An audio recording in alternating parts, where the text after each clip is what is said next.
Good morning, everyone. Good morning, good morning, good morning. Um, how was your night? How is everything? I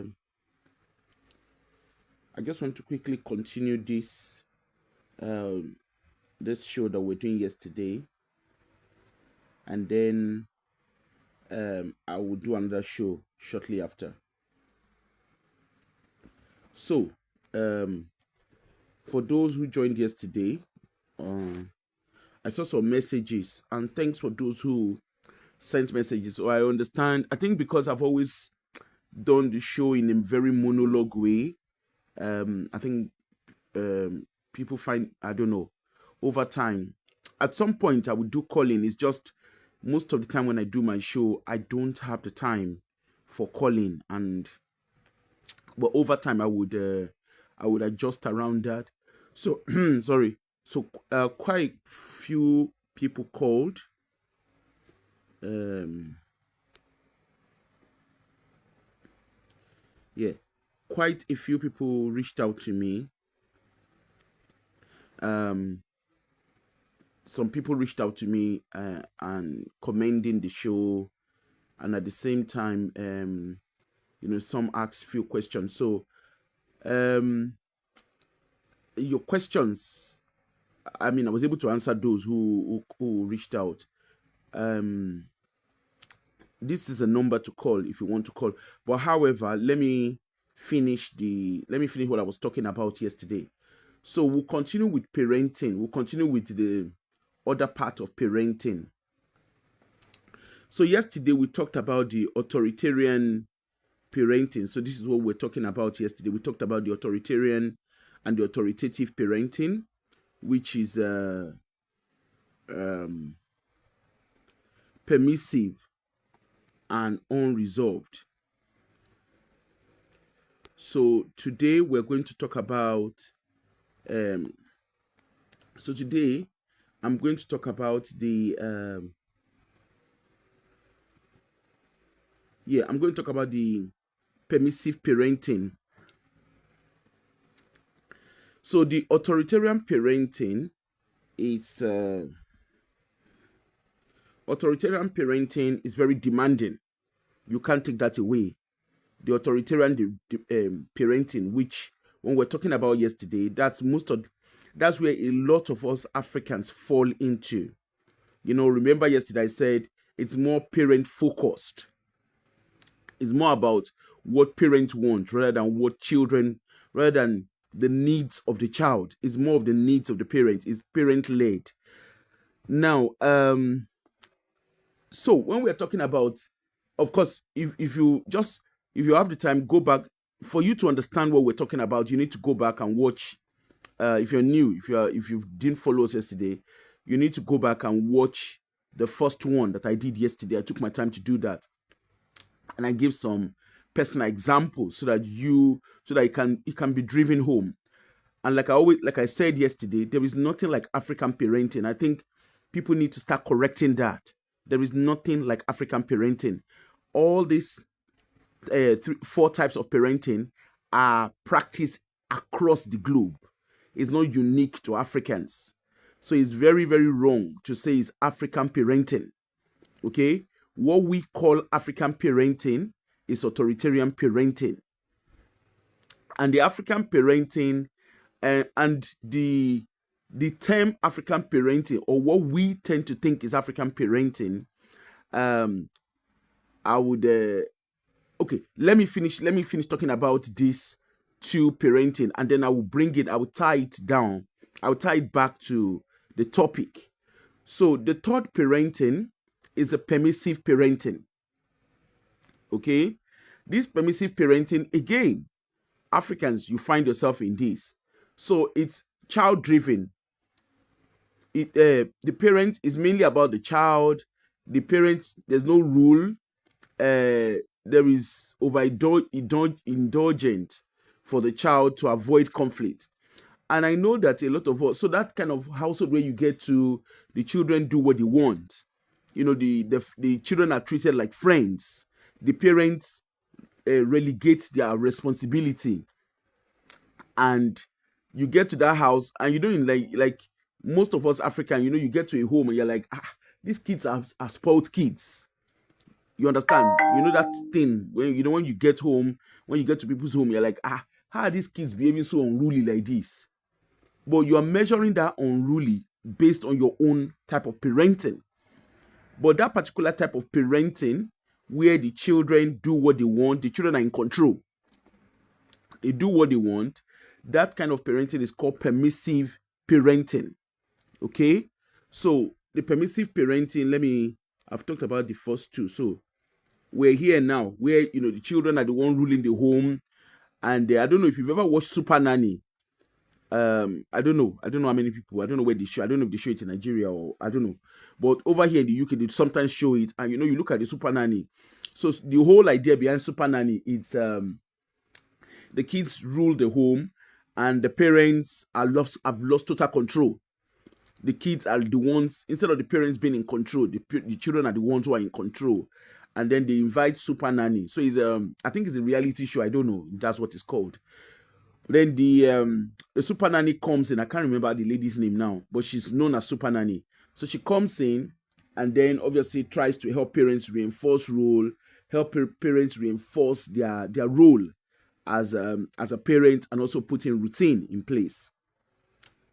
And the last but not the least is neglectful parenting.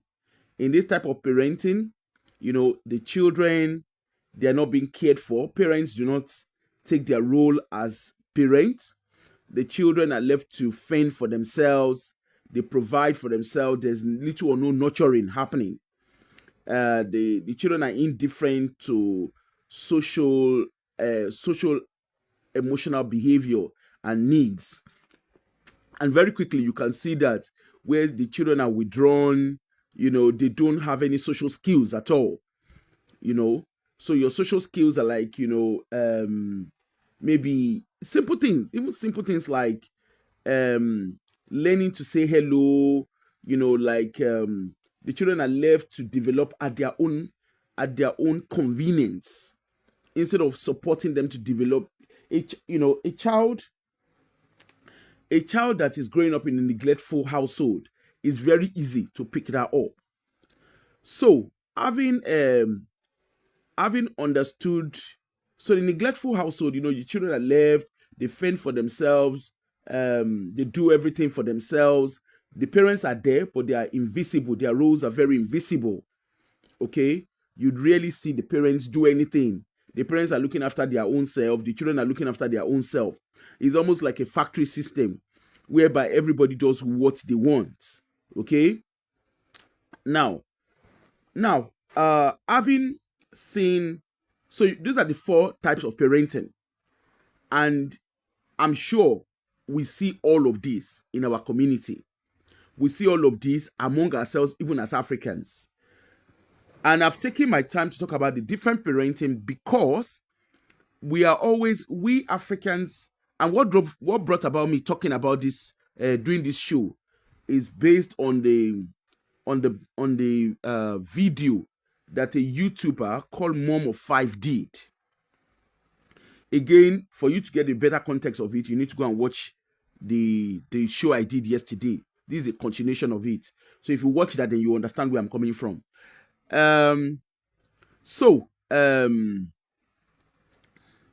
Now I will now come to social service. Now, like I said, in United Kingdom, contrary to, if you live in Scotland, you will see this. I'm not sure about England, but in England, definitely you have Every Child Matters. So in Scotland, you see this at school. As a parent, this is very important that you get used to. And I'm sure in England, they also have something like this. Okay? So, as a parent, particularly those of you who are thinking of coming to the diaspora, because a lot of African parents, and like Mom of 5 was suggesting, a lot of African parents have got this assumption. I don't know where the assumption came from, that social service is targeting your children. And I can tell you for free, that is a lie.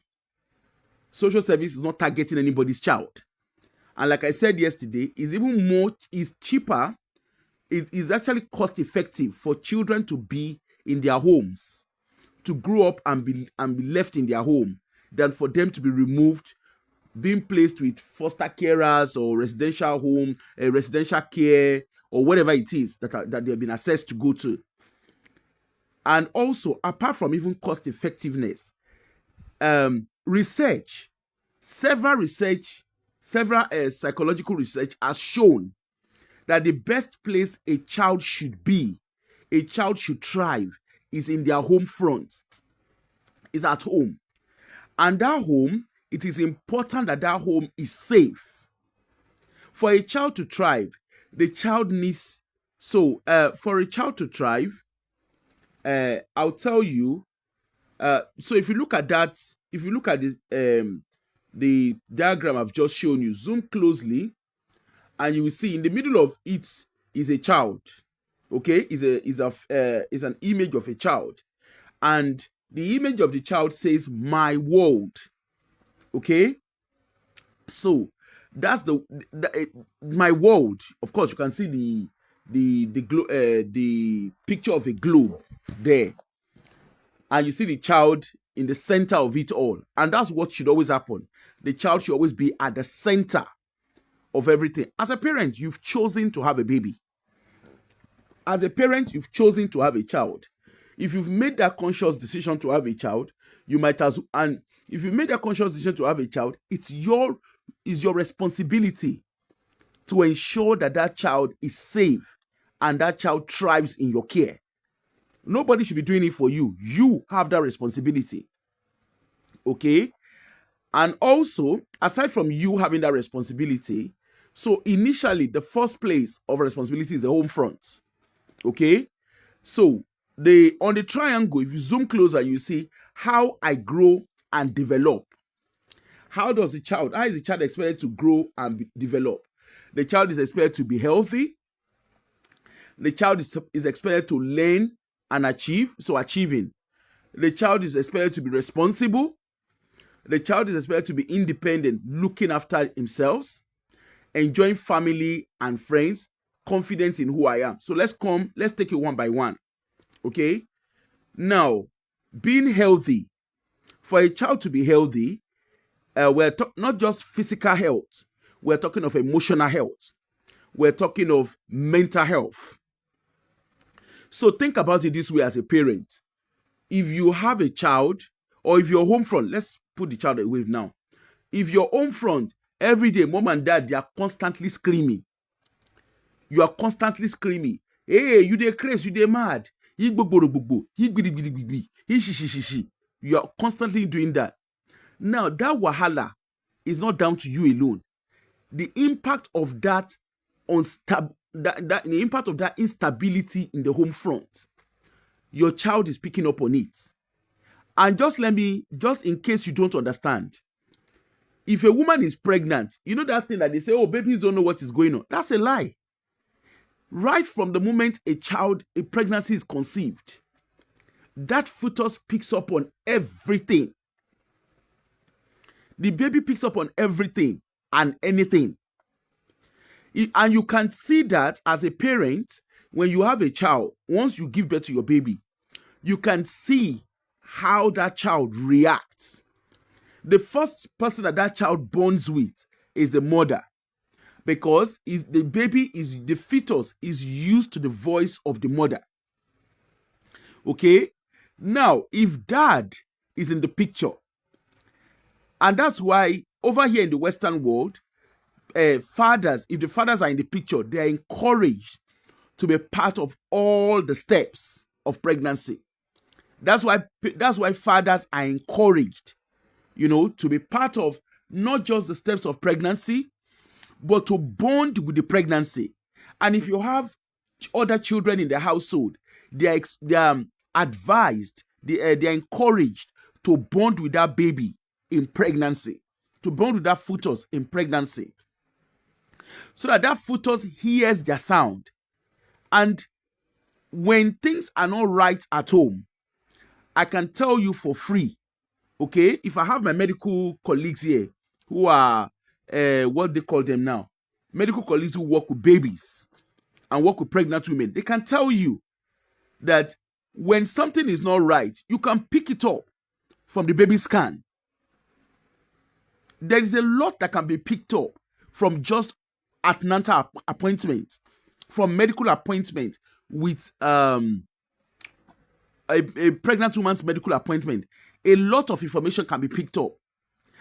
Now, like I said, I had my child. I was 19 when I had my son. Okay? Now, I wasn't the conventional pregnant woman in Nigeria at the time. And I would say why. And I think I've said that several times. Where I did not realize I was pregnant until a few weeks to when I was going to have my baby. Partly maybe because I was having my period. I continually had my period. I think I had my period up to like few weeks before before I had the baby. Plus, I've always had big tummy. Of course, my tummy obviously became bigger when I got pregnant, but I didn't notice it. But remember, like I said, I was a young person, so the likelihood that I might unconsciously be hiding it would have been there. But the reality was, I didn't even know I was pregnant. Like I said, I didn't know I was pregnant. So I was like, I mean, I think I've shared that story that I was the one, myself and my cousin. I said, come and take me to the hospital. I have ulcer, and of course, my ulcer became a baby. Okay, and that is that. So it's possible. I mean, I don't know. In my own situation, I was pregnant and I did not know I was pregnant. Okay. So obviously I did not attend antenatal like I think I should have attended. Okay. And I think I also remember saying I had birth complications. Okay. And forever I'm grateful to Plateau Hospital, for saving my life, because it wasn't easy. I lost quite an amount of blood and stuff like that. But, I'm here now. So that's that. But the point I'm trying to make is, obviously, if I now have to have another child, well, which I'm not looking to have, but pregnant women, when they fall pregnant, it's important that they are seen, and it's not just like in the Western country, like in the UK where I live, in Scotland where I live, which also applies to the rest of the UK. The pregnant woman, there's a lot of tests that she gets to do. There's a lot of appointments. Obviously, if it's just a regular woman, someone that does not have any concerns, okay, appointments, obviously she'll have a normal appointment and stuff. But of course, if the mom, like I said yesterday, if the mom is a user, so maybe the mom takes substance like drugs or alcohol, she gets additional appointment to monitor her. And of course, if she's a user or she's an addict, okay? There's a difference between a user and an addict, okay? A user, so like I think I explained all of that yesterday. So again, it's very important that you go and watch yesterday's show to make it make sense to you. But in the case of the addict, obviously, there are some, they have to give them a replacement of whatever they take. To a replacement, but in a medically controlled environment. Okay? And the addiction service works very closely with mom. If mom is the only one who is a user, or if mom is the only one who is a user or an addict, whichever one, what's the name? The addiction services, I don't know whatever it's called in what part of United Kingdom you live, or part of the Western world that you live, but the addiction service, so the addiction service are the ones that help manage the substance that is being taken, or alcohol that is being taken. They have to give like a unit of the alcohol that you must take, they would explain all of that. But the mom being a user means the addiction services work very closely with mom, okay, in ensuring that her baby is as healthy as it can be. But obviously, if the mom is a user, whether alcohol or drugs, the chances that baby will experience withdrawal after birth is very high. The chances of the baby having withdrawal is very, very high. And if mom is a user, but dad is not a user, while they are working with mom, they are also working around dad to help dad build a solid support system. And in order to do this, we have what we call the safety plan. Okay? Now, if mom is engaging with the services, if mom is engaging with all services, there is no need for social work to step in. Okay? There's no need for referral to social work. Again, if you want to understand why a referral can be made to social work, again, go and watch the show I did yesterday. This is a continuation. You can see that I wrote part 2. So it means I've explained some things yesterday. So, but obviously, if mom is not cooperating or dad is not, maybe the two of them are not cooperating, or, the health of the child is compromised. If the health of mom is compromised, that automatically impacts on the health of the child. And if there are other children in the household, it also impacts on the children. So a referral can be made for child protection, for all children to be placed on child protection, including the unborn baby. And of course, like I said yesterday, child protection is the highest power, highest voluntary power of social workers, of social work. Okay. Now, if the child is placed on child protection register, there are things that the parents are expected to do. If parents do not work with the plan in the child protection, so the plan that will be drawn is called child protection plan. So if the parents do not work with that child protection plan in Scotland, then there will be a need. After several review, there will then be a need to refer the child to what we call the Scottish Children's Reporter. Okay, for short form, SCRA, SCRA. Yeah, SCRA, SCRA. So they refer the children to, and when a child gets referred to the Children's Reporter in Scotland, that is a children's court, and it means it's a full-blown legal procedure. Now, it doesn't necessarily mean that the child will be completely removed from home. When a child can be referred to the Children's Reporter and the child is still at home. Okay? It doesn't necessarily mean that when a child is referred, then that means that child has to be taken away. No. Every referral is case by case. There are some situations where the children are not deemed safe based on assessment. The children are not deemed safe to be at home. And one thing I will make very, very clear, right? And this is targeted at African parents, okay? Because there's a lot of misinformation being put out there. Before a child is removed from home, social work would have asked you. I deal with a lot of cases behind the scene.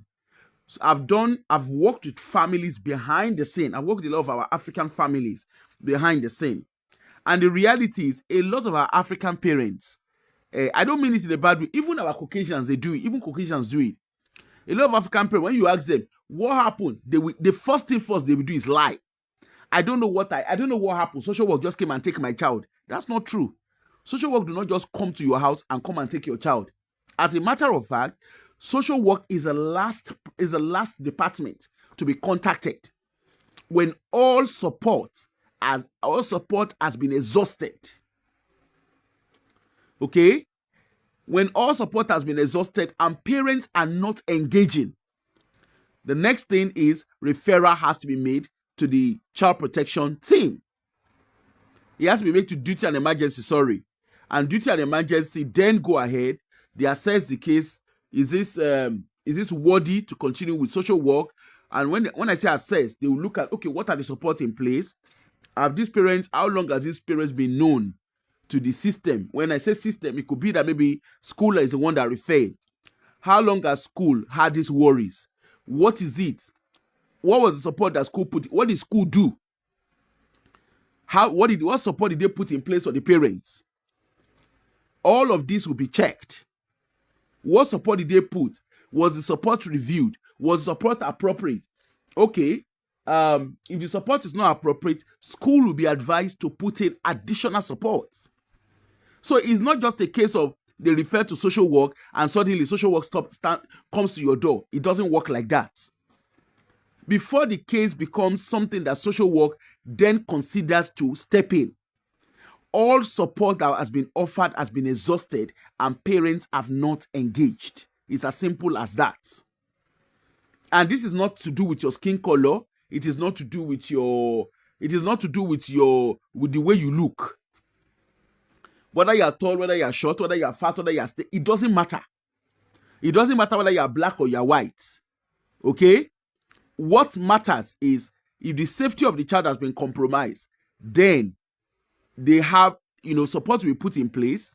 And if you are not engaging with that support, surely the system, the corporate parents, yes, by law, because I remember Mom of Five saying, they told me I have parental right and responsibility. And I keep asking, what's my parental right? What's my parental right? After all, it's my child. And I'm like, and like I said yesterday, her being a nurse, the fact that she's even a nurse, I'm surprised that she's claiming not to understand how the system works. And she's not just a nurse, she's a nurse in Scotland. And we all work. She works as a nurse, and NHS and social service, they work as social health partnership. So she cannot, when I watched that video, I was like, why are you lying? You cannot form innocence. Because part of her nursing training, she would have done stuff on child protection. Even if she works with adults, even if she was working with, I don't know the kind of nursing she's doing. Even if she does adult nursing, she was still taught child protection. Because some of the adults that she will work with, whether they are in care home or in health or they have long-term health or whatever, she still sits. She sits on the panel where there are concerns around child protection or adult protection. All of these are discussed. There's nothing done in isolation. So her saying, oh, I don't know, I didn't know they keep saying I have parental right and responsibility, but then they had to take my child away. No, you know what you did. And you know that you being a nurse, health, police, social work, school, we are all corporate parents. So saying you don't know, that's a lie. Because you know your role. If you are working in adult services and under the adult protection, what's the name? Adult protection scheme, you are a corporate parent. You indirectly have a role of a guardian, which is like your corporate parenting. Anyway, so these are the things. These are the misleading information where, oh yes, I don't, they say I have parental right and responsibility, yet they've stepped in. Yes, the system, the state will step in if you compromise the safety of your child. And this is to all of us. The state will definitely step in. Because, yes, you are the biological parent of that child. You have that primary parental right and responsibility. However, when you compromise it, the state will then step in. Your parental right and responsibility will not be taken away from you, at least at the main time. But if you continue to compromise the safety of that child, and you are not engaging with all the services and support that's available, and that child continues, and your behavior or your actions continue to present risk to that child, the system would then need to assess, okay, who are the people that this child can be safe around? Because we're always looking for a trusted adult. So in this case, when a child wants to be removed, maybe the parents are not deemed to be safe, or one of the parents are not deemed to be safe. It's very rare. It's very, very uncommon that both parents will not be deemed unsafe. Okay? So if it's a household where there's mom and dad, or mom and mom, or dad and dad, we have same-sex relationship now. Okay? So if the parent who has compromised the safety, that parent will have to leave the household, just like what they did with mom of five, where they asked her to leave the household. And her husband, according to her, was deemed as a safe parent. And the only reason why the husband was deemed as safe, most likely when the incident happened, the husband was not there. Or the son has also disclosed, aside from the husband not being there, the son has also disclosed, because during the scheme interview, they would have asked the son questions. Okay, this happened. What was that? Is this the first time it's happened? What was dad's reaction? Da, da, da, da, da. If dad is the one who is always stopping that, maybe mom does not do that when dad is at home. If mom does not do it when dad is at home, so that means it's a premeditated behavior. And therefore, she deliberately compromised the safety of her child. So in that case, if dad is the one who is the protective factor, dad will be left in the house. Also, vice versa, if dad is the one who is compromised the safety of the child and mom is a protective factor, mom will be left at home with the children, while dad will need to leave the home until investigation is done and dad engage with support. So in the case of mom of 5, yes, I think I will tell you for free that she summarized her story by saying, yes, after the investigation, they called me and said my child could come home. It's not as simple as that. That is a big fat lie. Yes, during the investigation, the support would have been put in place around her, and she would have needed to engage with that support. And aside from even engaging with the support, she would have evidenced her ability to reflect on her actions and her behavior. Okay? To reflect on her action and her behavior. And from the look of things, she seemed to know how to tick the box. Because when I listened to her talk about reflecting on the incident in a show that she did, in my own assessment, I would say she has not necessarily reflected on the impact of her behavior towards her child, because she went ahead, and the reason why I said that, if you go and watch the video, she went ahead and said, I could have lost my job. She was more focused on her job. She was more focused on retaining her job. I would have lost my job. There are even other children that social work took, and the child cried. She even gave an example of a child, and I think it's very unprofessional or unethical to say that, in the sense that, again, the fact that she's a nurse actually concerns me. But that's left to her employer. Because, she said you don't have the full picture of the case. Like your case, mom of 5 has come and talk about her case, but the reality is she didn't really say everything, and I can tell you that for free. Listening to her, I can tell you she didn't say everything that was wrong. And of course, she doesn't need to. But if you're going to do a show like that, you might as well be honest. Because you made it look as the way mom of 5 made the story look like was as if, and they did the investigation and then social work felt what I did was right. No, they did not feel what you did was right. And that investigation is not something that was done within 2-3 days. And it's not done within 2-3 weeks either. It's an extensive investigation they would have done. Yes, police gave you caution. So that means a crime was established. Hence the reason why you were given a caution. And you were only given a caution because you were a first-time offender. That's the only reason why you were given that's the only reason why mom of 5 was given a caution. So they would have spoken to the other children. They would have spoken to her husband, the children. It's not as simple as the way she made it look like.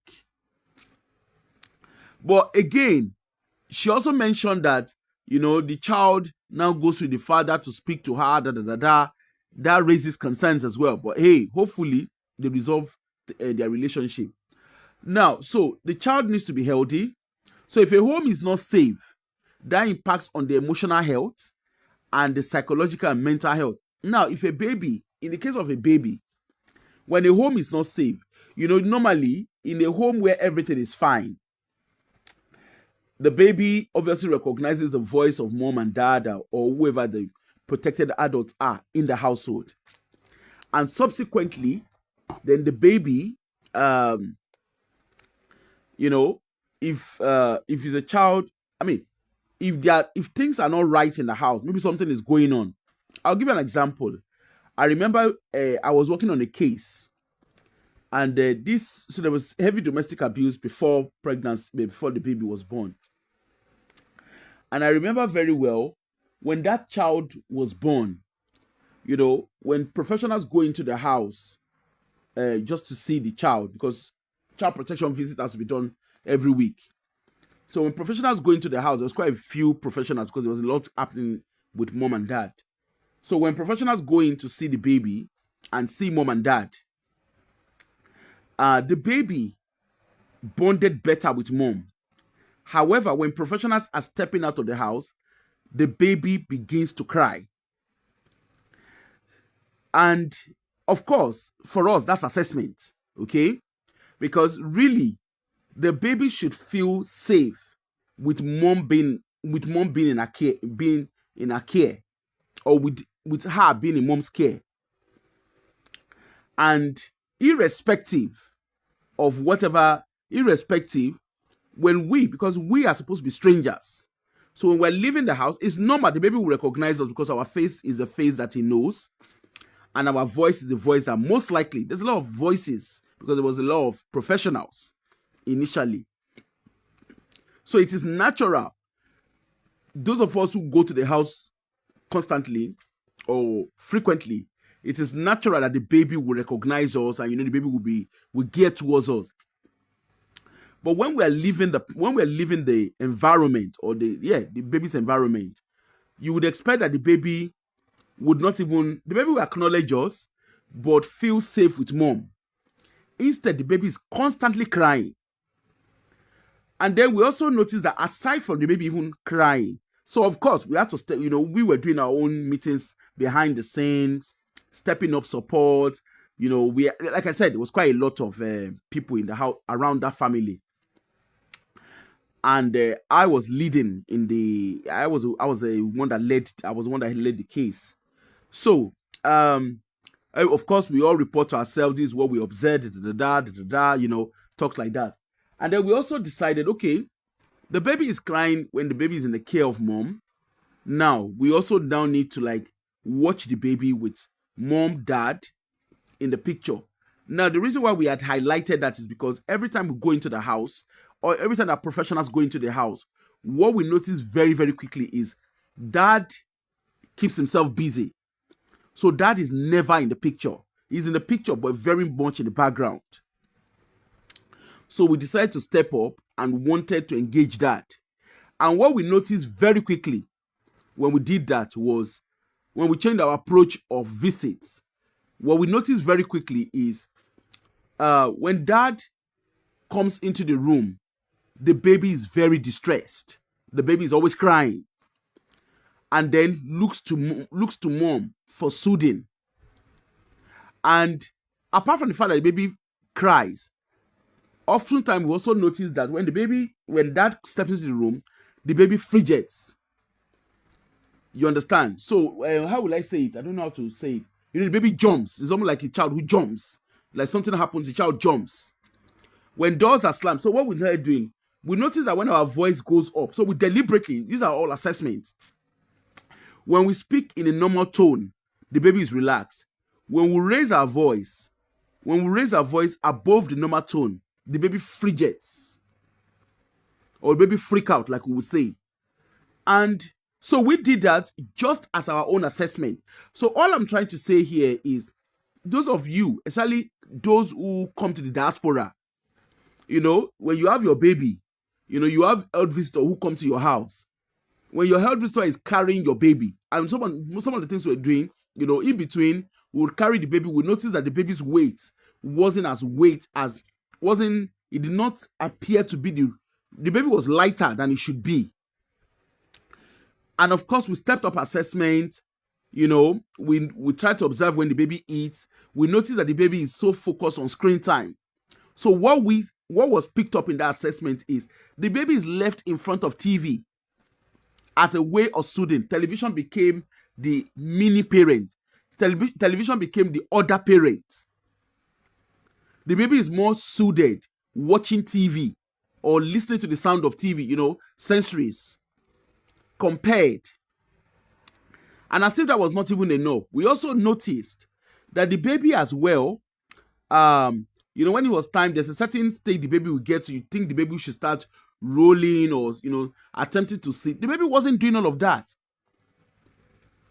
I mean, when the baby was born with some withdrawals. Okay. And it was a very mild withdrawal. Now, when what's the name? And then we noticed that when the baby was meant to be rolling, there's a stage the baby gets to. I mean, if you have babies or if you work with babies, you don't need to have children. If you work with children, you know that at a certain stage, children begin to realize, oh, I can use my hand. Oh, this is my hand. And you notice the child starts following you with their eye. So they realize, oh, so this eye, I can use it. You know, those kind of things. You begin to see the baby react to things around their environment. You know, they want, and then you start laughing. You know, when we are joking, this baby can look at how he's following me. Look at how he's following me. Some babies, they struggle to do that.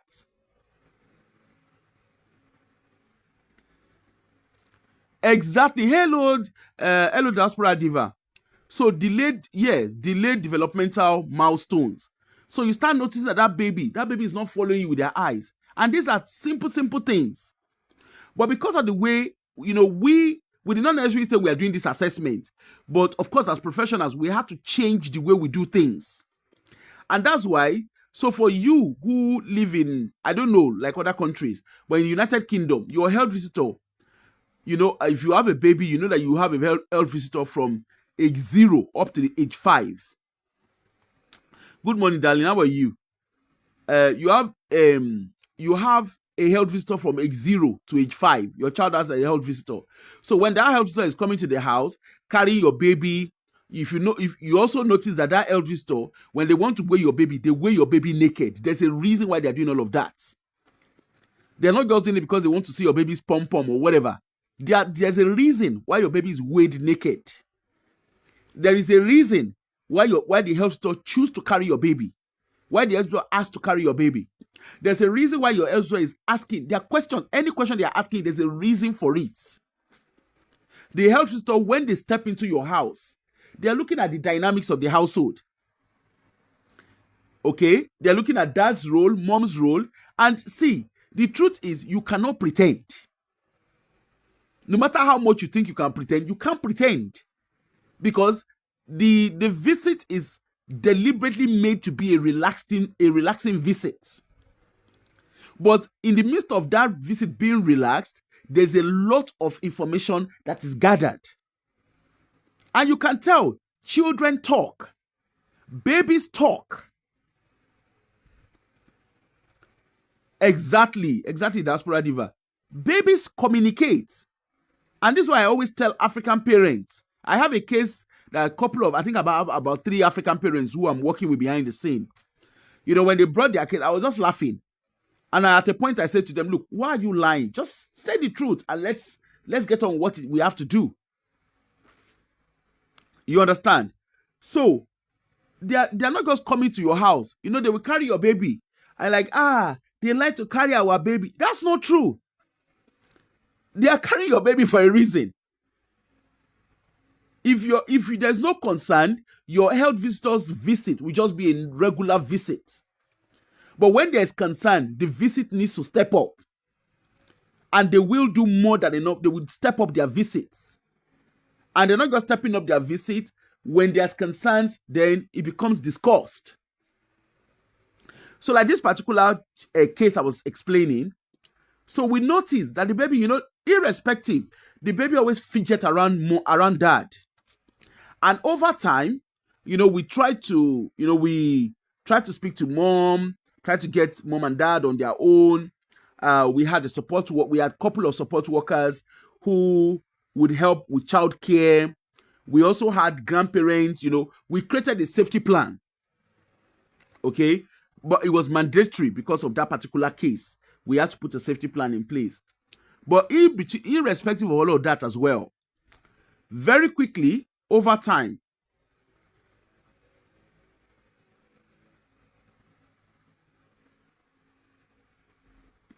exactly. That's what I did, but that was literally what happened with this particular baby. So over time, as time continues, we then notice that particular baby, initially I said the baby was always soothed by mom. But we got to a stage, the baby was not even being soothed by mom anymore.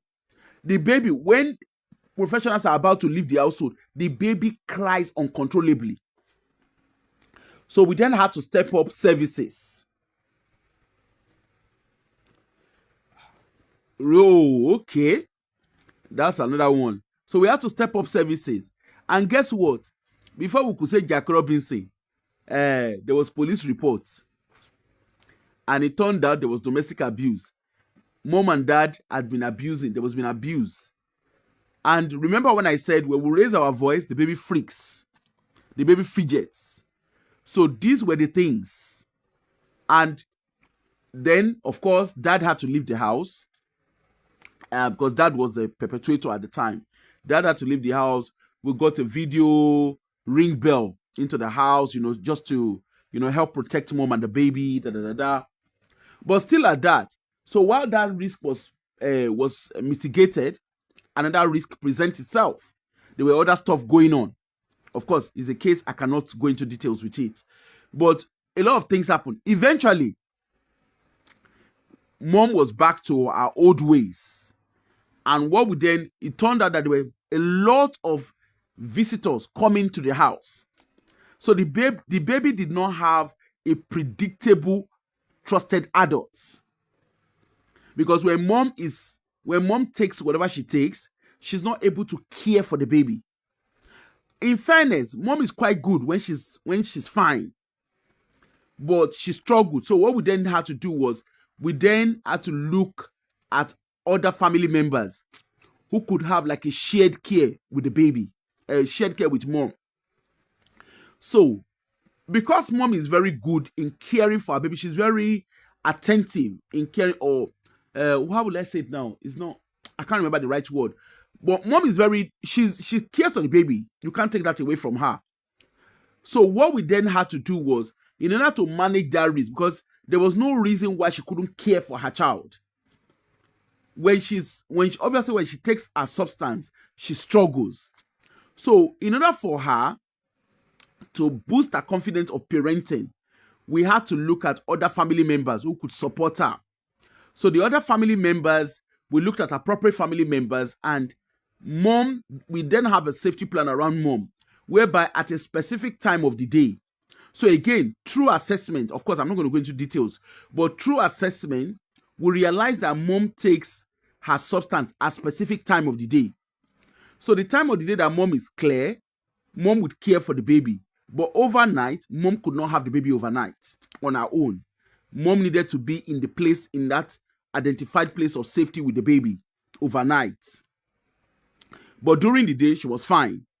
And this has continued. I mean, the baby I'm talking about, I think the baby is about maybe 8, 9 now. And mom has successfully, the child is still in her care. Okay.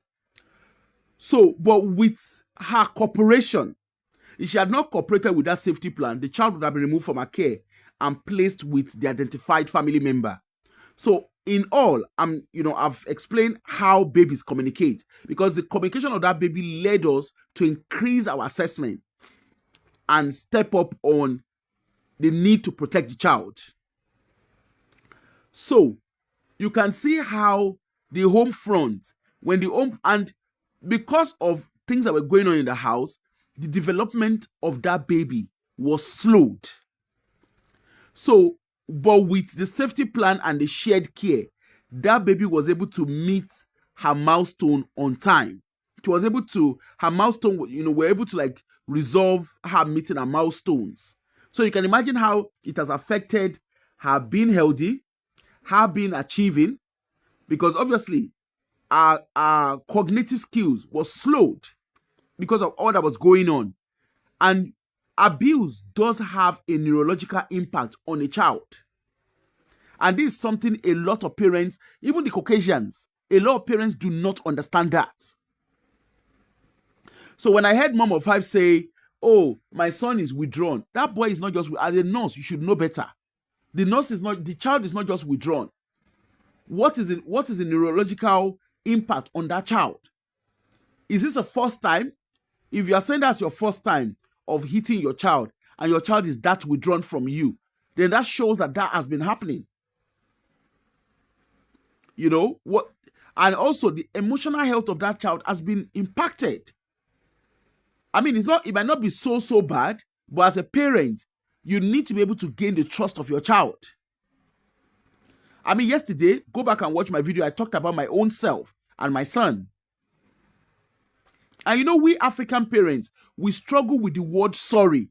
I've had cases where, smacking is a common thing with African parents.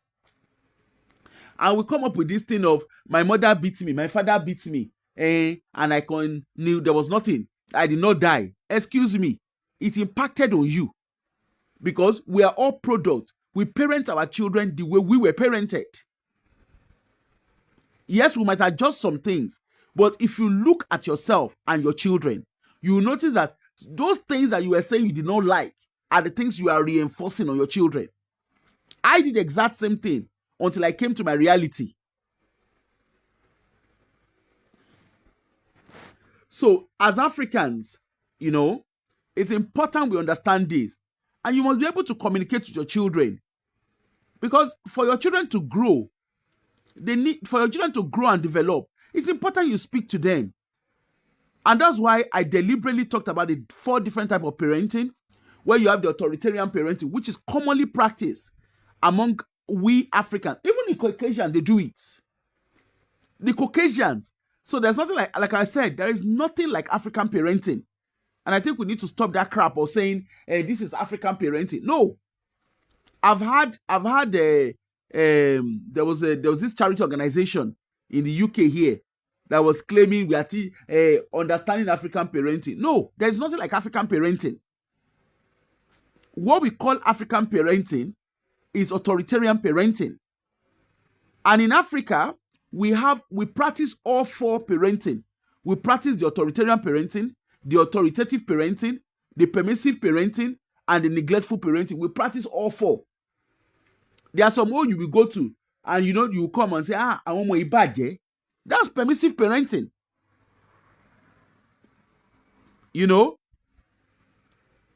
So as a parent, and for this directed at Africans, please stop saying there's African parenting, our African parenting. No, it's your parenting style. The Caucasians practice all 4 parenting as well. If their parenting was perfect, social service will not exist. There won't be concern. There won't be need to put child protection in place. There won't be need to put adult protection in place. If the parenting at home, if parenting was perfect. So from how I grow and develop, you have been healthy. Learn to be responsible. Your children should have routines and chores. They should have routine and chores. As they grow and develop, they should be able to wash dishes. Look at, according to their age, they should have chores that they are doing. That makes them responsible. That shows their independence and their ability to demonstrate their confidence. Okay? Then also, becoming independent by looking after themselves. The children can bath for themselves. They can brush their teeth. Those simple things that you do, those are signs of responsibility. They should be able to enjoy friends and family. It's not the one that mommy is coming, daddy is coming. You see all the children, they'll be running away. So it's high time we look inward. And this is not just, the Caucasians are there. But most of my audience, I know they're Africans. And that's why I deliberately used, just for us to understand. So, and overall, be confident in yourself. Then, at the other side of the triangle is what I need from people who look after me. Okay? And this would answer diaspora, mom of 5, where she claims she doesn't know her responsibility. Her parental right and responsibility, which obviously is a lie, because she knows. So, it says what I need from people who look after me. So, as a child, your children need guidance. That's where your role comes as a parent. Your role is to guide, support, and make the right choices. So when a child, of course, the home front is the first place. Then as a child grows up, you have the home front is the first place. Then you have the health visitor comes and gives guidance on health stuff. And of course, when the child gets to that age where they go to nursery, hey, how are you? When the child gets to that stage where they go to nursery or school or whatever, they get guidance from school. Okay? When that is compromised, then social service steps in. Then they get everyday care and help, knowing what is going on and happening and when. So your children should be able to have predictable care. That's basically what that means. Keeping me safe, you see, it comes back again to the home front. The child should be safe at home and should be safe in the community. And if you make your home a safe place, what that does is, if anything happens, your home, the home of that child, is the first point of contact. If you are a parent and your children cannot tell you anything and everything, there is a problem. That means that home front is not safe. Because the home front should be so safe that children could come to you, that your children should be able to come to you and discuss anything, express themselves freely. But when that compromises, then the children look for trusted adults. And that trusted adult could be their teacher, it could be the police, or the children could phone social service. So when Mom of 5 was saying they gave my child 999 number to call, yes, they will. Because you as a parent, you've compromised the safety of your child. So your child needs to have a phone number of a trusted adult. And that is mandatory. So, and it's not just to Mom of 5, it's to every African. So when you're coming abroad, these are things you need to know. And that's why I've deliberately put the picture. For those of you in Africa, please, you can screen munch it. I deliberately put it there. Screen munch it and crop it in a way that you can see, you can read the enlargement of it and understand. Because if you understand how the system works, you don't get caught up in it. You know your right and responsibility. You know the expectation. Yes, we agree. The Western country is a nanny state. It will be a nanny state if you fail to do your right and responsibility as a parent. It will become a nanny state to you. But when you do your right and responsibility, it's not a lot of people that are caught up in social service. Even the Caucasian, there are a lot of Caucasians who don't even know the role of social service because they've never had a reason to. And people get involved. Social service gets involved in life of families for various reasons. A child that is born with disability, at some point, social service will get involved because they need to do the package of care. They need to assess that package of care and put respite in place. So it's not just as simple as social work does not come to taking your children is the last thing that happens in social service.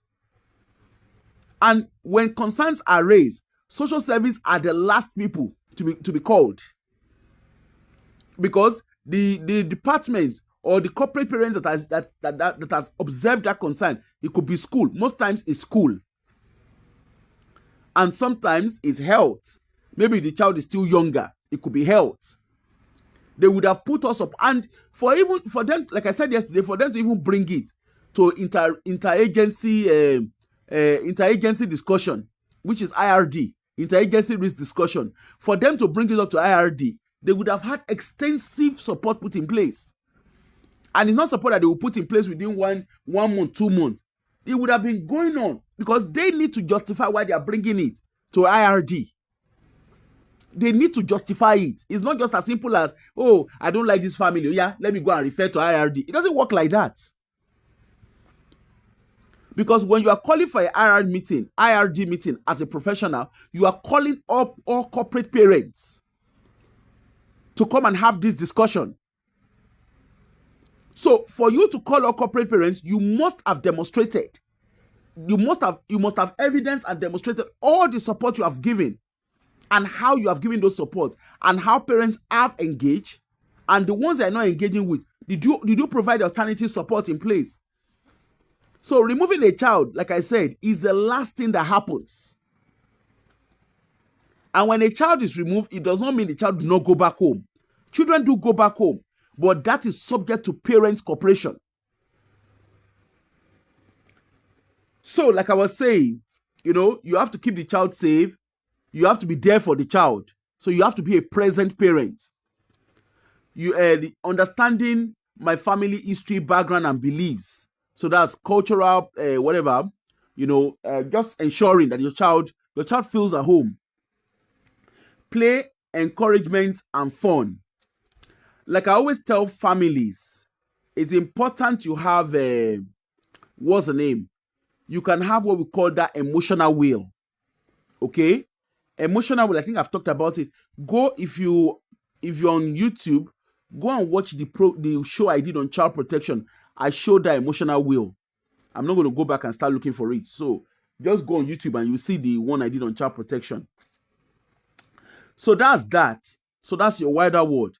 Now, the triangle at the bottom of the triangle is my wilder world. So this is something that can or cannot be controlled. Okay? So my wilder world, these are things that could impact on the child. Remember yesterday I was telling you that being a single parent, at a point, being a single parent is just common. Money is always a worry. Finances is a worry. And I gave an example of myself where, yes, I do earn a decent salary. However, finances is tight. So, consciously and unconsciously, I began to take it on my child. Not necessarily take it on him, so to say, but my actions around it was impacting my relationship with my child. Exactly. Yes, so that's the what I need from people. So all of that is covered. I don't know that's right if you saw the one I did yesterday, because I kind of talked about all of that. So my wider world, which is the bottom one, you have support from family, friends, and other people. So that's like your support network as a parent. And that support network for a parent is also the support network for your children. Who are the people in your life? Maybe like people that can help babysit, the grandparents, friends, community, all of that. What's happening in the community? Does that child get involved in the community? And if you watched my program yesterday, you notice that I showed you, I'm going to show you that again later. I showed you the well-being wheel. So these are 8 indicators that must be covered. And all of this is covered in that 8 indicator. When 1 or 2 of it is compromised, the system will have to step in. So you have school, the child needs to be in school, local resources, what is available, like the local parks and stuff, enough money, finances. That's something that cannot be controlled. If parents lose their job or there's something that happens, that has a huge impact on the kind of care you provide for your children. Comfortable and safe housing. Okay, again, we've talked extensively about that. Work opportunity for my family. These are things that obviously is down to the government, but again, also down to the parent, and belonging. Now, I'll go to, so you can screen munch that, and you can even place it. Those of us who live in the UK, if you live in Scotland, this is something you see every day. And if you have not noticed it, that means you have not been looking right.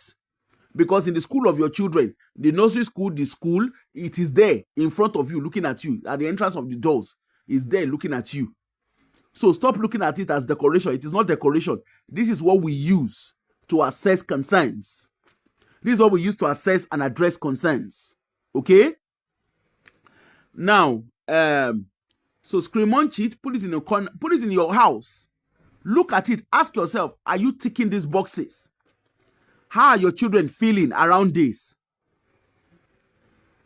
So if you're asking, for mom of 5 that is asking what is her parental right and responsibility, that is basically your parental right and responsibility. Okay?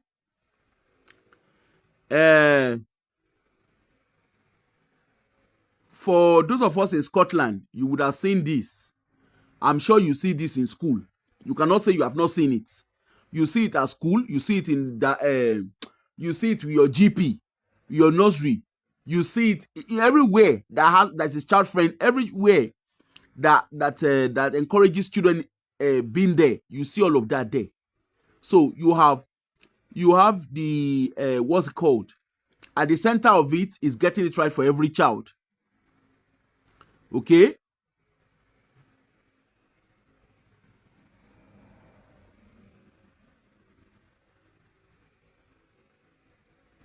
Exactly.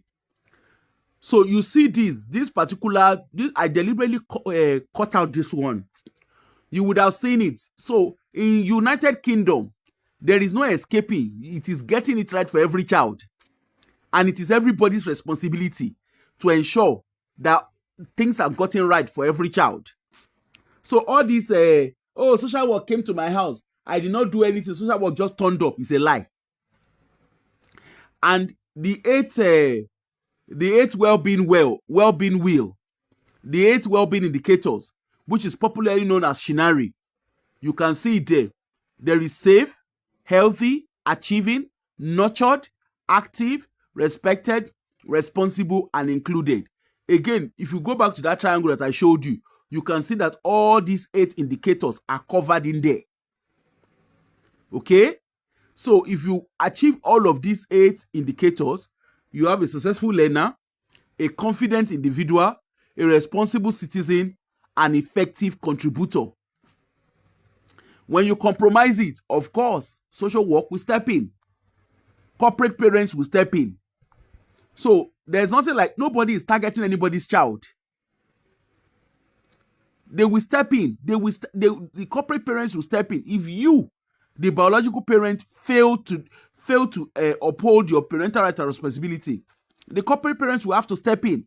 It is by law, they have to. Because the child is not your child. Yes, biologically you are the one that gave birth to that child. But when you are not able to uphold your responsibility as a parent, when you fail to demonstrate your right and responsibility as a parent, the corporate parents will step in. It's just as simple as that. And it doesn't matter whether you are white, green, yellow, orange, whatever color. It doesn't matter whether you are straight, whether you are gay, whether you are transgender. It doesn't matter. It doesn't matter your color, the color of your skin, the gender that your gender, or your sexuality. It doesn't matter. It doesn't matter your body shape. It doesn't matter your height or your size. Okay? So so for you who is looking to travel abroad, these are things that you need to have in place. Now, why is it that the Western countries are quite heavy-handed? The Western countries are guided by UNCRC guidelines. Okay? That's the United Nations Child and Human Rights. I can't remember, but it's UNCRC. And in Africa, we have the African Charter. So the UNCRC is used in the Western country because child care and child protection in Western country is child-led. Okay? In Africa, we use our child protection is adult-led. And that you can find in the African Charter of a Child. Now, one thing I will put out very, very clearly is there is no right or wrong. There's no right or wrong in the African Charter and the UNCRC. There's no right or wrong. The UNCRC obviously used a Western approach to document, like every other thing, a Western approach to document the right of a child without taking into consideration the cultural values of other ethnicity. Okay? Does it mean the UNCRC did not touch on culture? Yes, it did touch on culture. But it did not take into consideration the cultural practices. So the African Charter of a Child corrected that. So when people say there's no child protection in Africa, that's a big fat lie. There is child protection in Africa. It's just that in Africa, because social service, like I explained yesterday, the social service system in Africa is more of civil society. It's not guarded. They're not regulated by the government. Like I explained to you, in United Kingdom, as a social worker, you have to be employed by the government. In Scotland, I know, like in England, the system is quite different. Because I've had cases come from England, and I can tell you for free, their system is different. The kind of assessment they do, in Scotland, that will not be accepted.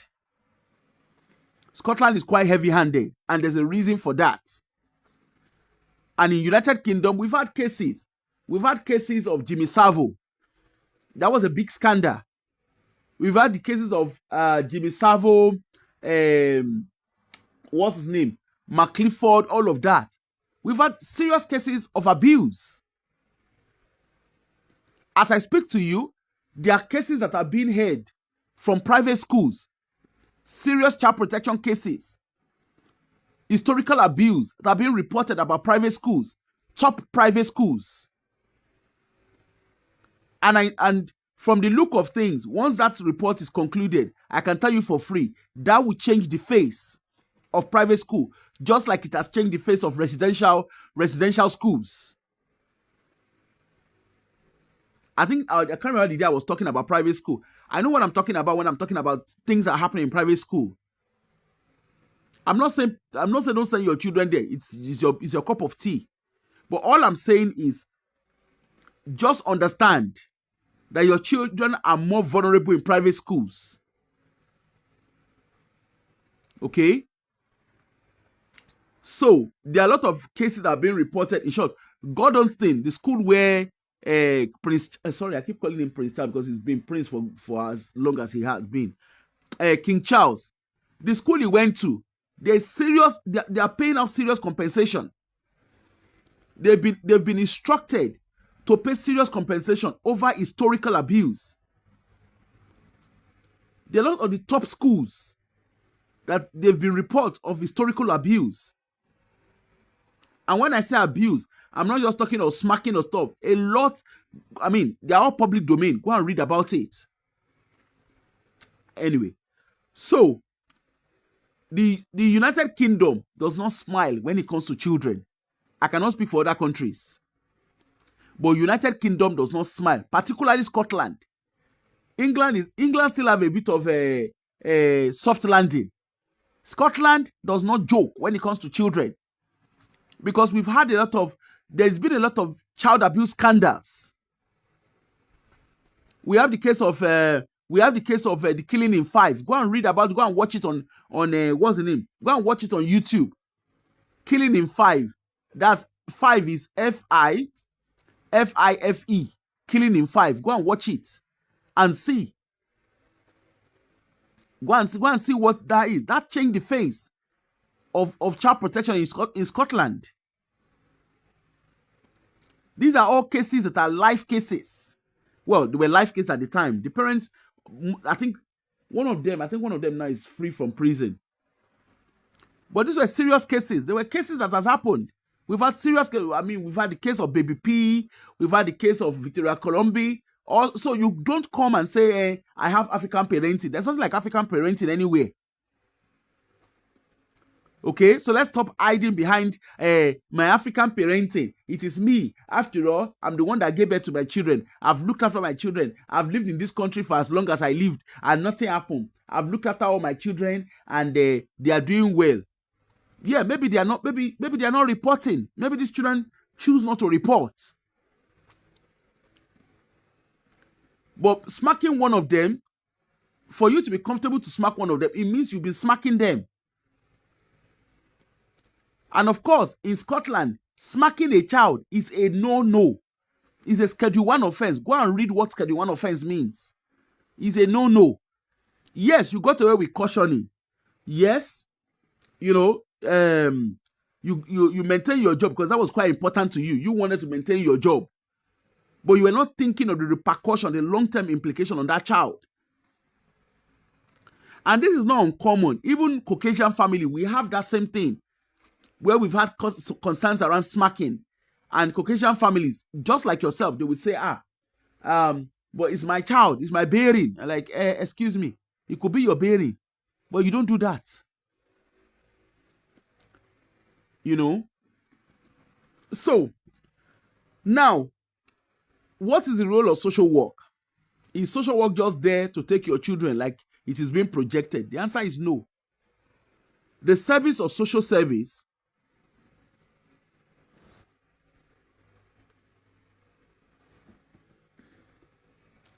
I doubt there's any Western country that joke with children.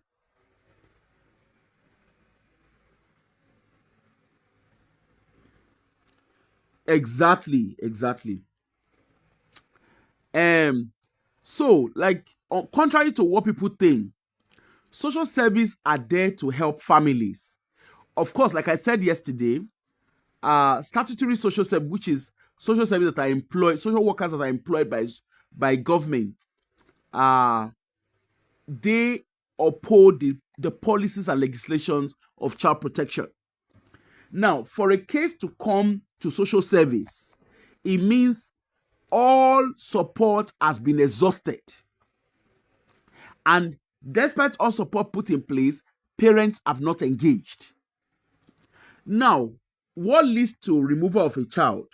When the home front, like I've shown you, when the home front or when the well-being indicator has been compromised, there is a need to step in. If support has been put in place and parents have not engaged, then there's a need to step in. There's a need for corporate parents to step in. And like I said, your corporate parents are social work, school, police, health. They have to step in. Okay? So, it could be a decision depending on what it is. And the initial thing is when a child wants to be removed.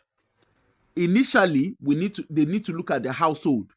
Are there friends and families that can help care for this child while investigation is being done? If it's a single parent household, obviously we'll be looking for friends and family. Parents need to suggest friends and family.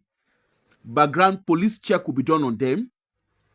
And another thing with Africans is a lot of time the people you present, sometimes they have criminal convictions. But because we're not aware of it, we then look at police, we then look at social service and say, I suggested my friend, they are refusing to accept my friend. No, they are not just refusing. We don't just remove a child from danger and put the child in another danger. Yes, when you suggest a friend, we will need to do police check. That's what the law requires. Because we're removing that child from your care for a reason. So when police check are done, and it's not just as simple as police check, we do a detailed police check. So a detailed police check is done we look at the history of that person. If everything is fine, all well and good. If there's criminal conviction, when was the criminal conviction? What was it? The fact that someone has a criminal conviction does not mean they cannot care for your child. But we then need to look at the history of that criminal conviction. Is it a recent conviction? What is it? If it's simple thing like driving, okay, fine. It's driving. When did that happen? When did that driving offense happen? What was it? And the police check that we get, because we are a corporate parent, so we are able to get a detailed police information compared to what will be given. Like your basic disclosure. We don't get that basic one. We get what we call the enhanced vetting disclosure, where we see it all. It has to be seen. And remember, we are corporate parents, so we have to see it all. What was the offense? When was it committed? What was the nature of the offense? Driving offense could be anything. So when we are getting that information, they don't just write it to us as driving offense like you will see in your normal disclosure. They give a detail of it. And that's where assessment. Remember, we are removing a child from risk to a place of safety. So we look at that information. Oh, okay, this is what has happened. Oh, wonderful. Okay. Yes, a driving offense was committed 10 years ago. Is there any other record? No, there's no record. Okay. We then speak to that person. Okay. We have done police check on you. This is what we found. We would say it. This is what we found. Is there any other thing that we need to know? The person could say, no, there's okay, everything is fine. Okay, this driving offense happened. What led to it? Well, we need to find out. Talk about it. Okay, fine. Then we come back, we deliberate on it. Is it safe to put the child there? Yes. It's not safe. We need to give a reason why it's not safe. Okay. Now, it could be, I mean, there are so many offenses, and some, everything is fine. It could be, and we also have like detailed information. So it's not just police check. We also look at if there's health concerns. We would ask questions. What is the health history? Okay, is there health concerns? Okay, what is it? Is there medication that is being taken? What is the impact of that medication on how would that medication impact on the person's ability to care for the baby? We'll go to the house, we'll look at the house. How many kids are in the house? Are these parents managing? Are they known to social service? Are they known? Okay, school. What does school know about them? What does health know about them? So it's not just as simple as you give a name. Checks need to be done, and not just checks, detailed, enhanced checks need to be done. And remember, because we are all corporate parents, we will discuss extensively. So it's not just like what your disclosure gives you. We have that detailed information behind the scene. So we talk about it. There are some, they might not have any criminal conviction, but it could be that there's intelligence on them for whatever it is. And all of that needs to be taken into consideration. So because a lot of Africans, I've met, like I said, I work with Africans behind the scene. They come to me, but I do that. That's my own contribution to the community. That's my own voluntary contribution to the community. I don't do it for money. I just, it's just my own way of charity. When they come, a lot of families will say, I presented my friends. I had a list of my friends and family. They did not consider them, blah, blah, blah. Then they choose to put our children with white people. And I'm like, excuse me, it doesn't work like that. And then you start explaining, but they always want me to tell them what they want to hear. And I'm like, sorry, because I'm a very blunt and honest person. And I'm like, look, there's no point lying to you. Let me tell you how the process works. So that when you understand how the process works, you know what to expect. You work with the system. And before you know what's happening, you get your kids back. You work with the system, address the concerns, and your kids will be back home. But a lot of our people, now lie, they work with the system. They will come and be proving. I know the law. They're not even paying attention to what the concerns are. There is no case. It doesn't matter what happened. You can still be assessed for your children to come back home. It could be that it has to end up as a shared care. But of course, what would you want? Would you rather want your kids to be back home, or your children to be taken through the full-blown legal system, whereby it leads to permanent application for permanent order, and your parental right and responsibility is totally removed from you? So it's important, even if you're in Nigeria or in Africa, wherever you are, that well-being indicator. You can screen munch it. Go back and watch the show. You can screen munch it and put it in your house. And that could be a guide for you.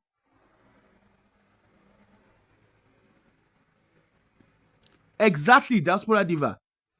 Put it in your house. That could be a help for you as well. I know parents that, when I've shared that with them, they're like, oh, I have a particular parent that's like, madam, thank you. Although I keep saying to the person not to call me madam, but anyway, madam, thank you. These are things I didn't really realize. They have it in their house, they use it, and that's helped their parenting. Because sometimes people just need to see this thing. We walk past, the informations are all in front of us. But we're so focused, and I understand it. We are very focused on, even the Caucasian family, when we are working with them, they do a lot of them do exact same thing. Oh, they just came and take my children, and they're like, no, nobody just came to take your children away from you. Come on. They have the plan, work with the plan. And like I said, so when your children are removed from your care, they're temporary. They remove them temporarily. Your ability to work closely and collaboratively, there's no point arguing. There's no point forming gangster. Like I always tell parents, instead of, see, when your children are removed from you or when concerns are raised, instead of you, don't do it the difficult way. The difficult way is you arguing and constantly wanting to prove a point. In short, we even have situation whereby our people will say they want to show evidence. They will start recording social self. Of course, it's up to you. You can record. Nobody's stopping you from recording. You start recording. And I want to show evidence. I want to show evidence. Okay, you want to show, and where has that evidence gotten you to?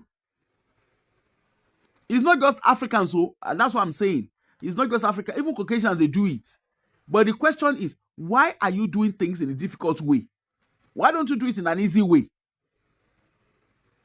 Work with them. This is what the concerns are. They've shown you this is what, and they will tell you. There is no way that they will raise concern. They will not tell you what the concerns are. They've told you what the concerns are. The plan they've written. Read the plan. Don't just put it. A lot of us African parents, even the Caucasian, they do it. When you send them the plan, they will put it, they will go and file it. I don't know why you're filing it for. That plan should be something you work with. Because the plan clearly states they clearly tell you what the concerns are. The plan is written with the well-being indicator. They tell you, if safe is where the issue is, this is what needs to be done. So stop filing it. It's not meant to be in an archive. Read it. Understand what the concerns are. And work closely with them. If you need to change your parenting approach, change it. And of course, if you're in Scotland, because I know a lot of people run to Scotland, they will say, it's easy to get paper in Scotland. I don't know where you guys got that story from. Because immigration is immigration everywhere. The immigration system is not a devolved power. I don't know where people got that story from that. What's the name? In Scotland, it's easy to get immigration paper. I don't know where you guys got that story from.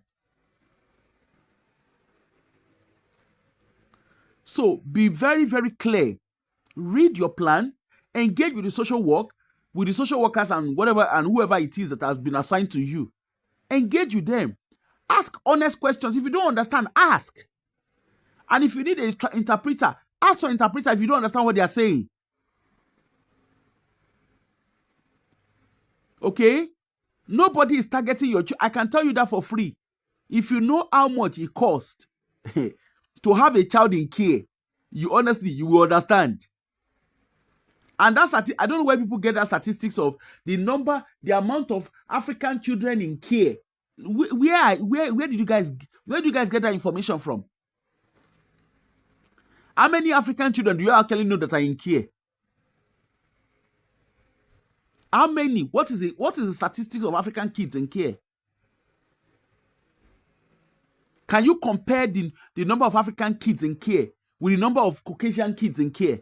Can you compare the number? And the question you should be asking yourself, those of you keep saying the amount of African kids in care. The question is, what led those children into care? What led to those children being removed and placed in care? And am I saying that social work do not make mistake? I'm not saying that. So they are good and bad social workers. I can tell you that for free. So I'm not here to come and tell you, oh, social work is the most perfect. No, they are not. Even school make mistakes. Health make mistakes. Police make mistakes. I can tell you that for free.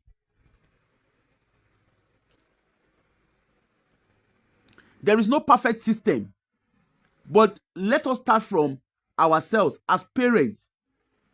If everything works well, there is no reason. If the home front is secure, and safe, there is no reason why your children would even come on the radar of the system. So as a parent, it's high time we look inward. Like I said yesterday, I was not ashamed to talk about my own home, where I talked about my role, what I did, and I corrected it. And I continue to correct it. Because as parents, it's hard. I'm not going to sit down here and tell you, home is a lie. It's hard as a parent. Sometimes you lose it, not realizing.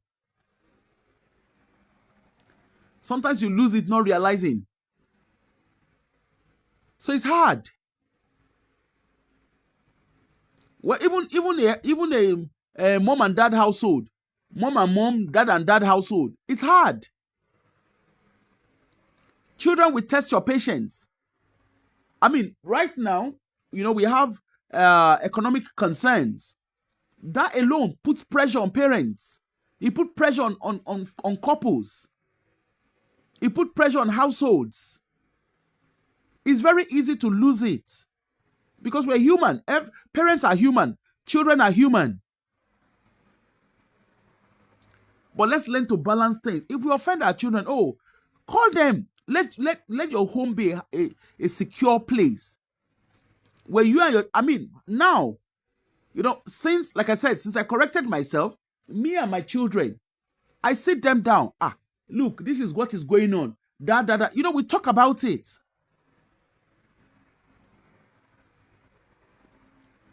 They are married now. I will call them. We'll call. How are you? How are you? We'll talk. This. We'll talk about it. Because those are my covering. When I go today, if I go, these are the people that will pour sand on my face. These are the people that will cover me.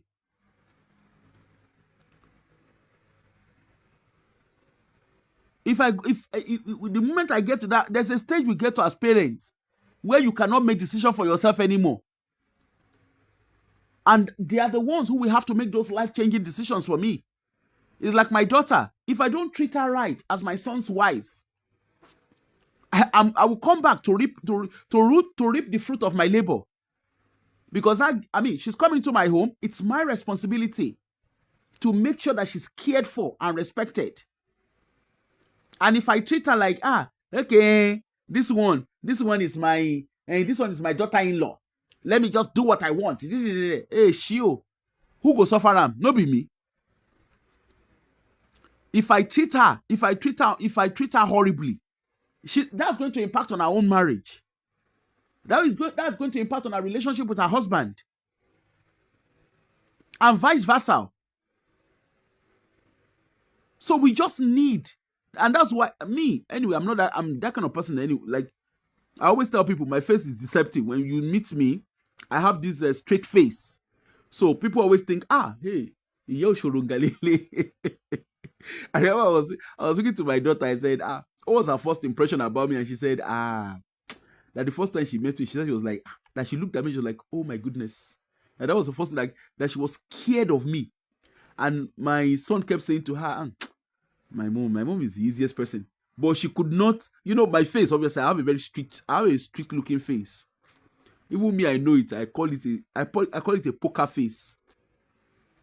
And people say it, even my colleagues say, they're like, no, man, when you first, if someone meets me and doesn't know me, there's that strict face around me. I don't know how to say it's like, this person must be a disciplinarian. But then when you get to know me, I'm the easiest person to deal with. Because me, once I've said my mind, that is me. If you offend me, I will tell you. If you do something I will tell you. And once I've said it, that is it. I walk away from there. On to the next. I can be very, very playful. I'm that kind of person. I like people to be relaxed around me. So I'm very, very, I know I'm very straight talking. I don't hide that. I'm very, very straight talking. But it's not with any harm. And of course, when you get to know me, you know that, I think I would say I have that look of don't judge a book by its cover. If you don't know me, I appear scary. But when you get to meet me, I'm the easiest person. I'm the simplest person you can ever meet. I'm not praising myself. It's just something I know. Even my staffs, they say, they're like, you as a manager, that, I remember when I first came to a team, they were like, everybody was scared of me. And then they were like, yeah. And they're like, oh, she's actually she's very easy she's the easiest of the easiest. Because me, once I say it, I'll just tell them, look, guys, this is what we need to do. And once it's done, my own is, in the midst of play, do what you have to do. Make sure your job is done. I don't care how you do it, just make sure your job is done. And I like fairness, I like people being fair. Don't just judge people based on what you think. Make sure that you put in your best. And I think that's coming from me, like I've always said several times, when I grew up, when I was growing up with my auntie, she made me feel like a second-class citizen, even though I was not, And I always said to myself, I don't ever want anybody around me to to feel unwelcome around me. I don't like that. Even my brother's wives, I do that with them. I see them as I see them as my sisters. I see them as my sisters. I relate to them like my sisters. I don't see them as outsiders, because they are not. They're not outsiders. They're human as well. They're human. They have a right. It's not because they're married to my brothers and I'm like, oh yeah, or I'll just go to my brother's house. Oh yeah, you start doing it. No. You don't do that. You don't do that. Everybody needs to be treated equally. Nobody should be made to feel inferior. Okay. Anyway, so the role of social service, like I said, if you actually engage, social service is actually there to help you. We're actually there to support you, not to make you. We're not there. Social work is not there to make you feel to come and snatch your kids. If, as a matter of fact, there's a lot of support that social service can provide. But instead of you being hostile towards them, work with them. You will be amazed. They've supported families to get homes, to get houses, they always ensure that they get that things are put in place. So instead of you resenting social service when you come to the Western world, don't let anybody sit you down and tell you, hey, social workers, they are there to come and collect your children. No, it's a lie. It is a big fat lie. If that is the case, if social workers are there to come and collect children, then that means no parent will have any child in their household. There won't be children in anybody's household. So let's stop misinforming ourselves, okay? The social service is there to help. As African parents, if you are struggling, reach out. They're there to help. School, go to the school of your children. If you are struggling, go to the school of your children. Explain your concerns. They have support services like Barnardos, Save the Children, Action for Children, whatever. There's quite a lot of names. There's a lot of charities that are there to help. Even as simple things as school uniform, as simple things as maybe for parents, I know, my grandparents who are struggling, who cannot afford to take their kids on holiday.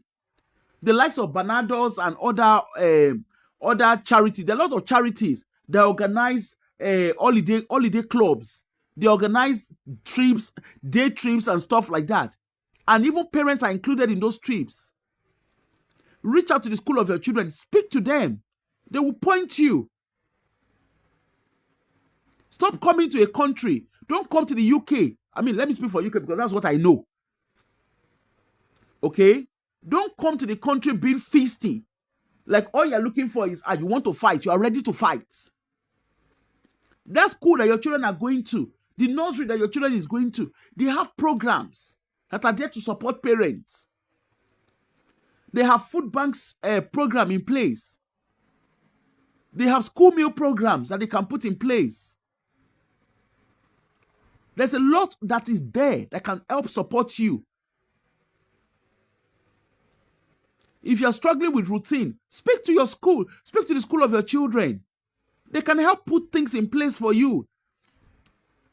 There are parenting programs that not parenting. There are parenting programs. There are programs that are targeted at parents. It could be simple things like cooking. It could be simple things like budgeting. It could be simple things like routine. How to set routine in place. And school will gladly work with you.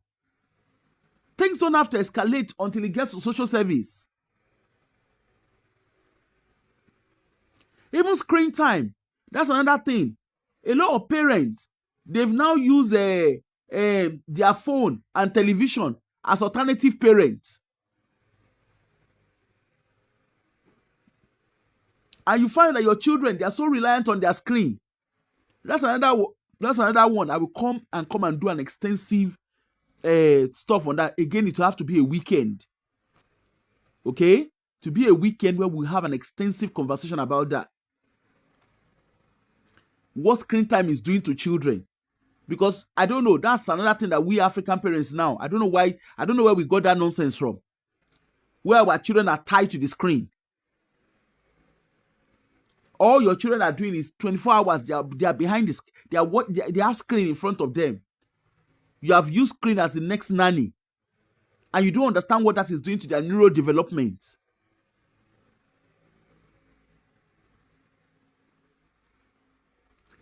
Anyway, so like I said, I have my number there. If you want to call in or you ever have any question, I know some people, they didn't call in yesterday, but they came to me asking me questions. I'm more than happy to answer your questions. I will answer as much as I can, okay? But like I'm very, very clear, I will not be case specific, okay? And if you're going to tell me about a case, please be honest, because there's no point lying. If you're lying to me, it's a waste of time. But if you are being honest, then you know exactly. Diaspora diva. In short, I will bring cases. I will bring samples of cases on screen time. I will see maybe next Saturday. I will see if I have the time. I want to do it over the weekend because I will have time. Over the weekend. That's like what I did with this, where I was able to break it down. So, mom of 5, if you ever come across my video, I'm not calling you out, but I'm actually highlighting the fact that you should have known better. Okay? Particularly the fact that, you're a nurse in Scotland from what you were saying. And we both live in Scotland, so we know that you know what you did. You are not ignorant of what you did. Okay? You know what you did. But I don't like the narrative you were putting out there. Social workers targeting African families. And the question is, how many African families are on the radar of social work? That's the question. So please, let's cut the crap and stop. I know, yes, you are trying to drive traffic to your page, but at least be honest. Instead of you titling it that way, I would have said you should have been more specific about what happened. Because if there are families who are specific, if there are African families who are struggling, the way you have projected, it makes it look as if they are out for African families. The question is, how many African families are there? We have the Kubala, in short, that's another one. That's another one entirely. We have some bunch of nuisance that are in Jedburgh calling themselves, is it Kubala tribe, whatever they call themselves. The guy, they are in the midst of the woods in Jedburgh, calling themselves Kubala Kingdom. I mean, what they call themselves, and the social workers have to go and remove the kids in their care because those kids are in the middle of the woods. They are cold. There's abuse going on there. Go and read about it. Narration tone, no, I don't know. My diaspora diva. Me, I don't even. You see, the thing even tire me. Any little thing is racism. Any little thing will scream racism. You will just see us jumping and be throwing tantrums. I don't know why we are very quick to shout racism. And this is not just like, even Africans, generally Africans, we are very quick. We don't like to take responsibility for our behaviors. That Kubala, I will come and talk about it at some point. Anyway. So, I will come out maybe around about 12. Or maybe when I finish this show, let me see. I want to quickly do some house shows. Give me 12 o'clock. I will come out. Let me come and do our normal. We have done serious professional angle. Let's come and do on serious. Let's come and do our regular aproko. I have some aproko for you. Hey, they say that they sell blessing. Hey, I they come. Make I come do the aproko. I they come. Let me go. I have some washings I'm doing. Let me go and dry my washing. I can hear the washing machine that is sorted. Let me go and dry my washing. I will come back around about maybe around about 11 or 12. I will come. We will come laugh. Make una come here. Make una come here una woman of God wey dey sell. No be small something. No be small something. Say I no go open church na small go remain. Anyway, so I hope this has helped. I hope this will help. Okay, I hope the explanation I've made, these two shows will help. And I think what does it mean? There were a couple of people who have said they want me to do more things on professionalism, which I will. Okay, because it's always good for people to learn. And like I said, when I started my blog, it wasn't. Yes, there's a fun around it, but I also would love to also impact my professional knowledge. Okay, because I always believe when you are having fun, you can also learn. You can learn while you're laughing. Okay, we don't always do serious here. Sometimes we relax it and do. We learn, but we still do what we have to do. So I'll come back later. Give me maybe around about 12 o'clock. I'll come out and yes, we'll come and hear the gospel according to our prophetess. We will come and do church service by 12 o'clock. They say when fire they burn you, you go for commode the fire first before you begin the laugh. Now be waiting we don't do. Please share this video, the one yesterday and today's video, with friends and families, whether those in the diaspora or those who are looking to come to the diaspora. Let's talk about it. Let them see the video because people can learn. I will come and I actually have another topic I want to talk about, and I want to break it down very clearly because I can see a lot of misunderstanding around that professional angle. So I'll come and break it down, and there are lessons that people can learn from it. So for everyone that joined me, thanks a lot. Thanks a million. Hey, my very own RT, how you did now? I go come church later. We dey come open church later by 12 o'clock. With the concept, I won't sell. Oh, thank you. I dey come sell.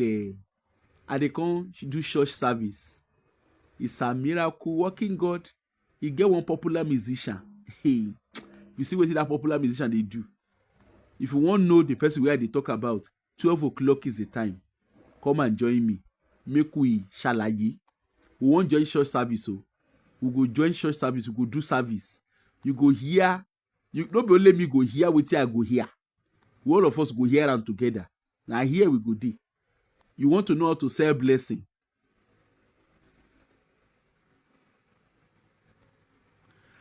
Diaspora Diva, 12 o'clock, you join me. Let me go and finish my house chore. I dey do DIY. I'm in the process of trying to sell my property, so I'm doing some DIY. You know that kind of level now. You do DIY, they do rishi. So that's what I'm doing. Because I need the professional photographer. I asked them to come in 2 weeks' time, so I need to put things in order before I travel. I need to try and put things in order and then hopefully get it up in the markets before I carry myself travel. So I dey do DIY. You know, say for Western world, for Iloyibo, now you do your DIY yourself. If you see the kind of DIY where I don't know say I sabi do DIY. I know, of course, I know say if you do, my pikin even they laugh me. I do DIY, but I don't know say when I don't finish now, wallahi I go put signboard for outside, painter and decorator. Now I go.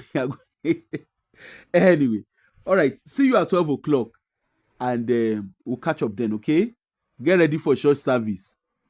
All right, bye. Take care. Bye.